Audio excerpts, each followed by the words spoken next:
তুমি না তওবা করেছিলে? তুমি না শুধুমাত্র আল্লাহর জন্য সবকিছু ছেড়ে দিয়েছিলে? বুঝতে পেরেছিলে কোথায় তোমার আসল ঠিকানা?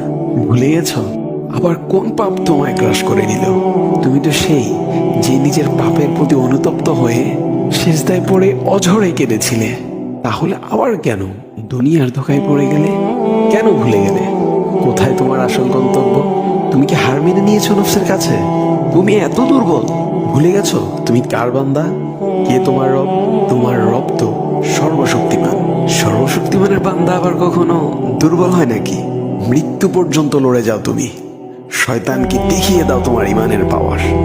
শয়তানের ধোকায় পড়ে অনেক পাপ করে ফেলেছো, তাই নিরাশ হয়ে গেছো তুমি, তাই না? তুমি কি জানো না তোমার রব কতটা মহান? তিনি তো তোমাকে ক্ষমা করার জন্য অপেক্ষা করছেন। তাই ফিরে আসো সেই রবের দুয়ারে, যার দুয়ার কখনো বন্ধ হয় না।